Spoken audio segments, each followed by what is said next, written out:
Good evening. I'm back. I'm your host, Jack Remington of the Jack Remington Political Analyst Channel. This is a redo or a remake of the Jackass of the month for February 2025, and that person is Janet Mills, the governor of Maine. I'm redoing it because the sound is so bad. I lost a few subscribers, and rightfully so.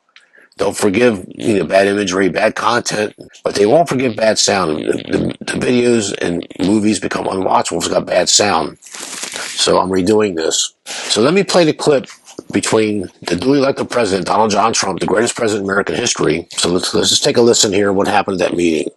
2 weeks ago, I signed an executive order banning men from playing in women's sports. Many Democrats are fighting me on that. I hope you continue because you'll never win another race. NCAA has complied immediately, by the way. That's good. But I understand Maine. Is Maine here, the governor of Maine?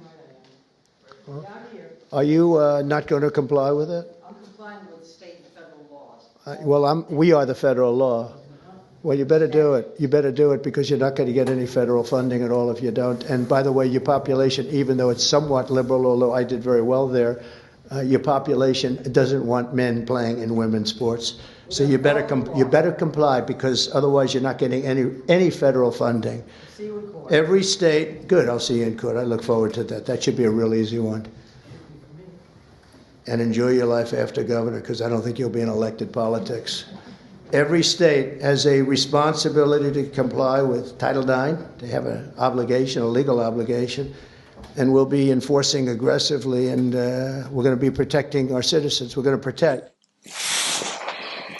Okay, I did not like Bill Clinton. I did not like Barack Obama. I did not like Joe Biden. Not because they're Democrats, but for what they were. I actually tolerated Clinton to a degree because he was pretty good with the economy, and he did have some positive things. Barack Obama, nada. Joe Biden, nothing. But I would not have disrespected him in this manner in front of 50 of your peers and your fellow governors. I mean, who do you think you are? I mean, who does she think she is that she's going to usurp the federal authority, which is over the state? Now you know why Janet Mills is the lowest paid governor in the country. I think she's tied with a guy from Mississippi, and they're both poor states. I don't care what all the media, and they're just selling the big manor homes and antebellum homes in Mississippi. They're poor states, folks. They're just poor states. They can't help themselves. Maybe someday it'll turn it around, but not in our lifetime. They're poor states. And if I was Janet Mills or any governor, I would not have talked to the President of the United States like that. You have to respect the position, if not the person. Okay, I understand that people are just brainwashed. Their DNA tells them to listen to whoever's leading them by the ring nose, you must hate Donald Trump. After 10 years, I finally figured out why they hate Donald Trump so bad, including his own party, the Republicans. And that is the most simplest of all basic human nature observations anyone can ever make. You don't need to be an influencer to figure it out. Just have 5 brain cells. And my 5 brain cells plus says they hate Donald Trump because he's holding them accountable. He's stopping the waste, fraud, and abuse. I need to put this in this video, and I'm going to put it in other videos too, because people don't want to put 2 and 2 together because they refuse to. It's like the little kid that doesn't want to eat the spinach or the beets at the table. They just don't want to do it. You have to force it on them and tell them that it's good for you. You love pet to the vet, and the dog is sick and might even die. But the vet says you got to give this dog or your cat or your parrot or rabbit, wherever your pet is, you got to inject that medicine in his mouth or he's going to die. Well, the pet, he fights. He doesn't understand what's going on. And that's how I feel over half this country and half the world when you see how they protested against Elon Musk, the man who created the EV market the way it is with Tesla. And we're going to buy a Tesla. It's the car of the millennium. It's the car for the 21st century, and it is. But guess what? As soon as Elon Musk voted for Donald Trump to help Donald Trump and then started Doge, uncovered all this waste, fraud, and abuse, they turned on him. Sheer lunacy. And I'm spreading that lunacy on a paint and brush for this Janet Mills. I would never have talked to the President of the United States like this. I can't stress that enough. Okay, you at least got to respect the man. You were invited to the governor's meeting with the President of the United States. Have a good showing. I'll see you in court. It's like she's daring him to implement his executive order. Does she really think that she's either equal or above the President of the United States or the federal government? Is that what's going on here? So I'm going to play this one video. I'll shorten it up from the other video. And I'm going to describe the parts that are important. And I'm even going to talk very well about the reporter, who is a Hall of Fame class reporter. And I'm going to tell you why I think this person, this Janet Mills, went off the rails. But let me get to my little disclaimer here. The reason why I subscribed to all the Maine links that'll take Maine and the free subscriptions. I'm not paying $15 a month for the outlets up in Maine. I'm just not going to pay it. It's bad enough paying New York Times $5 a month, wherever it is. So I only do that so I control them and then push back on them. But my disclaimer is that my wife and I are looking into getting a second home, like a retirement. During the hot summer months, we're going to go somewhere, and in the cooler months, we'll come back to California. We're going to keep the house and possibly rent half of it out or whatever. And we got a guest house, a guest room, and a guest office where my eBay office is at. So the three states that are in our top three to retire was Wyoming, which I love. I love Wyoming. The second state was Maine, but one of us have been to Maine. I've been as far as Boston, Massachusetts, but that's about it. I've never been to Connecticut. And it's only 8 states I've not been to, and Connecticut and Maine are 2 of them. And Connecticut was number 3. So Wyoming was number 1, Maine was number 2, Connecticut number 3 for our retirement goals. After seeing all this stuff in the last couple of years from the state of Maine, I can't live with these maniacs up there.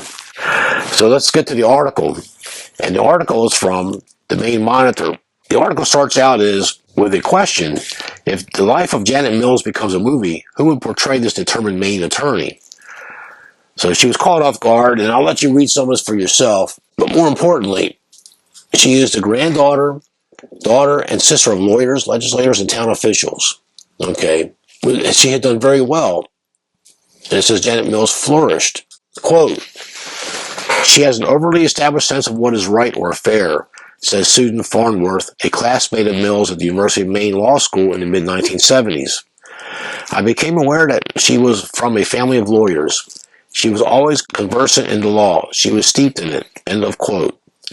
So she was probably very good at what she did. She took it seriously from what I'm gathering here. Yet Mills continues to fight the sexist perception of strong women being too strong.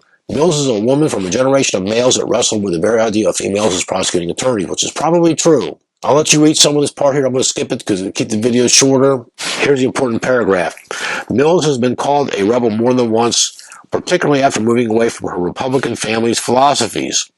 She's packed a lot of experiences in her 7 years, and independent thinking was a virtue. After high school, and with Woodstock and about 2 years away, Mills left home for San Francisco, an epicenter for flower power and the Cultural Revolution of the late 60s.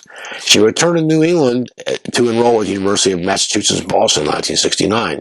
Then came a year of studies in Paris through the University of Mass Boston, more time trekking across Western Europe to experience no reawakening of youth. That's good to find. We all do stuff like that. Live your life, get life experience. That's what living is about. She learned to speak French like a native and turned that knowledge to her major and diploma upon returning to Boston. And New England's probably got the biggest number of English and French-speaking citizens, just like Quebec of Canada, the province of Canada. After experiencing much of life away from home, she returned to relative isolation of Maine to attend the University of Maine School of Law.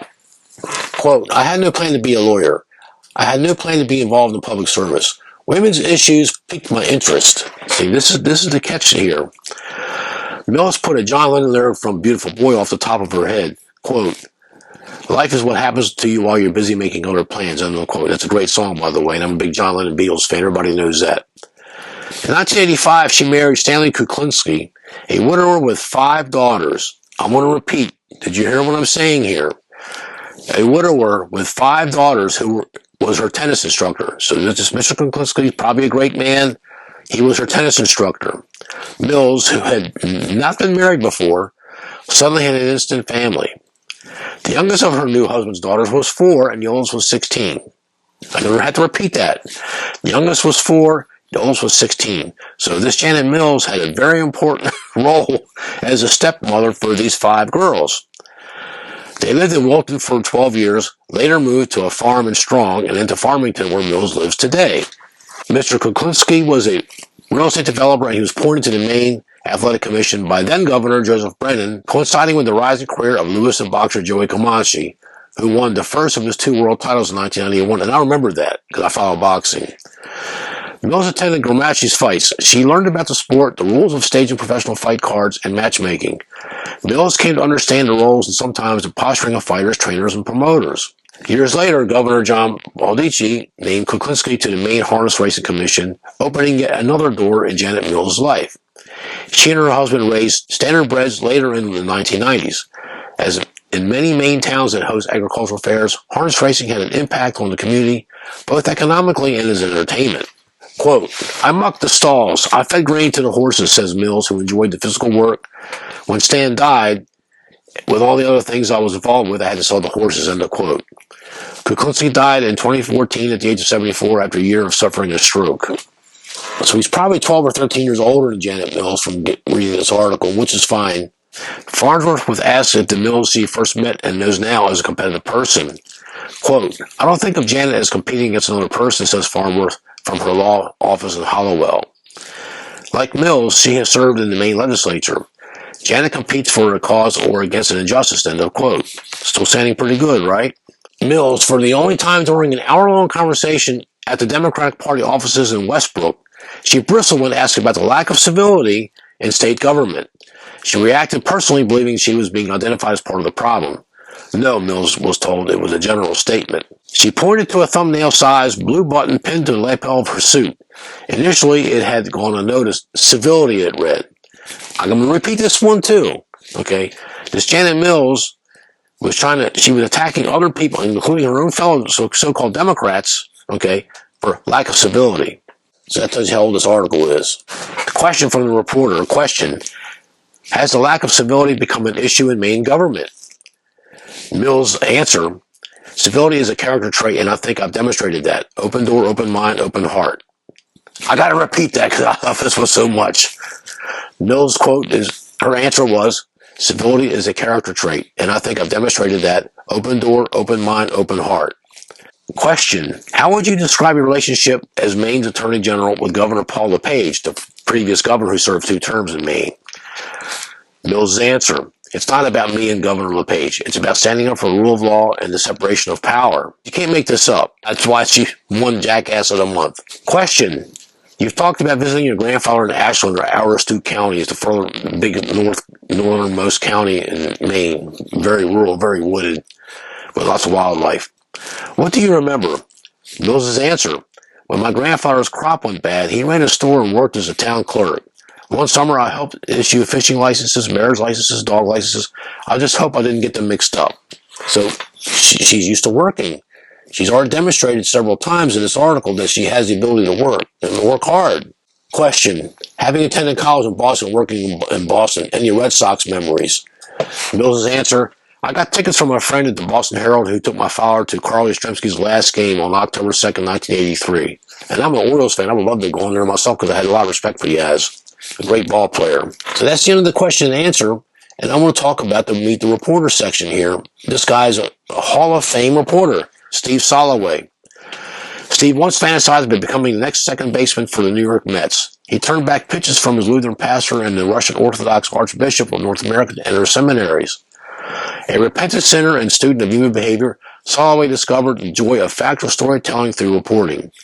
Over a 43-year career, mostly with the Kennebec Journal, Portland Press Herald, and Maine Sunday Telegram in his adopted state of Maine, Soloway won numerous national, regional, and news column writing awards. But Soloway was inducted to the Maine Press Association Hall of Fame in 2016. The guy is a world-class reporter, and they come up with this article. You know, it doesn't really have a date on this article, but I want to say this article came out in 2012. It was before 2016, so it's almost 10 years ago this article was at. Now, what happened, this is my commentary and my observation, what could have possibly happened to this stepmother of 5 girls, and actually now some of the girls had children, she's a grandmother now, what could have possibly possessed her to decide to die on this hill? Okay, it's an 80-20 issue. 80% of the country does not want boys and women's sports, but only 20% are willing to go with the lunacy and insanity and mental illness. What could have possibly got her to change like this? What could have possibly have corrupted her to the point where I'm going to do this and I'm going to threaten the president. I'll see you in court. You know, she's telling Donald Trump in front of her peers that she's not going to abide by the Title IX revision of the executive order on Donald Trump. I was just astounded by this. Since then, since February, since this meeting with Donald, where she's telling Donald Trump, I'm going to see you in court, she claimed victory. Well, her victory was short-lived. Donald Trump, he went back on his word because he felt sorry for a couple of his programs, and he had a change of heart. He doesn't want to see people go hungry. He doesn't want violence, and he's a man of peace, and he doesn't want to see people go hungry. And you know what? I'm with him on that. I'm with Trump on almost everything. This is not a States of America. People aren't supposed to go hungry. But if this Governor Janet Mills is made to use that as a weapon against Trump, hey, you're letting people go hungry. What a piece of work she really is. I can't say what I really want to say about this Janet Mills. And if I saw her in person, I would not be disrespectful to her, but I would tell her, little lady, I said, what happened to you? Do you want power so bad? Do you want power so bad that you just lost all your marbles and you've thrown your granddaughters and your daughters under the bus for this issue? Do you understand how bad the boys and women's sports have hurt girls throughout the country for the last 10 years, whatever it is? They're losing scholarships for sports athletics. I mean, they're losing everything. Okay, and girls work hard. I try to be fair. And it's so unfair for some brute man who's maybe in the top 100 against men, but they can easily beat a woman in sports. And I'm not here to discuss that issue. I'm just to make the statement, and then I'm going to move on. Okay, Janet Mills, for you to do this, for you to die on this hill, and then claim victory, which you didn't really win, because Trump did stop most of the funding, and now I'm seeing articles that I'm getting like once every other day. University of Maine lost their funding, and this college lost their funding. Well, that's what you get. And people tried to get a recall against you, Janet Mills. So you really deserve Jackass of the Month. You are a total piece of work, and I wish that Maine had initiatives where they could get you removed. But unfortunately, as people have just now found out, the state of Maine doesn't have recall power. Okay, California does. We recalled Ray Davis in the early 2000s, put an Arnold Schwarzenegger, but he didn't do any good. He didn't do any good. He was a rhino, and now he's an anti-Trump and everything else. And I'm going to throw this in. It's my channel. I'm going to say it. The people that do not like Donald Trump and they hate Donald Trump, including his own Republicans in his own party, they're in on the scam because they live in poor states or they live in blue states. They live wherever. Okay, these rhino Republicans. Okay, they need the money. They need the grift. They feel they need, instead of being honest and honorable and serving the people that elected them into offices, as soon as they get in, they shut the door, and it's the free fall at the trough of the government, our tax money. Okay, that's what it is. But this Janet Mills, I mean, she had a brain. She's intelligent. But I think moving to Frisco, moving to California for a few years, trekking around Europe, seeing how Europeans feel about Americans, I think it all worked on her. And she just decided, well, she woke up one day and said, you know what? I want power. That's what I want. She probably got enough money that she didn't really need to work anyway, even though she's the lowest paid governor. I'm sure this Mr. Kuklinski, deceased husband, has some assets, so she can live off of that. They want power. These narcissists in our government, they want power. Nothing more. The premier of China asked Henry Kissinger when Richard Nixon went to China to open up the gates to China, which is actually going to turn out to be one of the worst moves in the United States presidential history. I am a presidential historian, and I'm a big Richard Nixon fan, but he might have made a mistake by opening up the doors to China, because China's going to be number one, and we're going to be either number two or even number three, as India is also ascending into the rise of power. Everybody's just ignoring India. They're just a bunch of dotheads. They're smart, but they can do math, but they can't do anything else. That's not true. But this premier of China asked Henry Kissinger, he goes, how's a fat old man like you get these groupies to leave the United States and travel here to Beijing, China? And his quote, and it's even in the Nixon movie by Oliver Stone, one of my favorite directors of all time. Let me tell you something, Mr. Premier of China. Power is the ultimate aphrodisiac. And that is so true. Pavarotti, the opera singer, he was 300 some pounds, but he still had like 20 or 30 groupies that followed him around for 30 years. And he wasn't much to look at, and he probably couldn't do much else, but hey, he had them. Power. They want power, because the money will come with power. Okay, the money's actually secondary. They want power. They are so full of themselves. They think, oh, I'm so great. I did this, I did that. Like Janet Mills did. She went to law school. She did all these great things. I want power. And she's trying to topple Donald Trump. They're all trying to topple Donald Trump. They have no clue how Donald Trump got there. They're angry that he got there, and they're angry he got reelected. And the first 100 days, it was a blitzkrieg. Well, they kept calling him Hitler for all this time. Well, hey, what did Hitler do? He blitzkrieged Poland. He blitzkrieged Hungary and Czechoslovakia. He blitzkrieged France. He damn near blitzkrieg Great Britain. Okay, I'll blitzkrieg him. I'll put in so many executive orders. I'll flood him to death with this stuff. And I'm going to choke out the Democrat Party as much as I can and the illegals by checking off their money. And so him and Elon Musk came up with a plan to get rid of their money. And man, look what's happened. Janet Mills is part of that problem. That's too bad Maine can't recall this governor, but I think she would have got recalled. Unfortunately, it's a Democrat legislature, and 82% of the legislatures are female. That's not good either, because females tend to stick with other females, and you can call me misogynist, you can call me anything you want. You know it's true. Women, in general, they hate men because they're not men. God bless America. Long live the Constitutional Republic. Protect Donald Trump. Protect Elon Musk. Thank you. Stay tuned for the next videos. I'm back. Have a great day.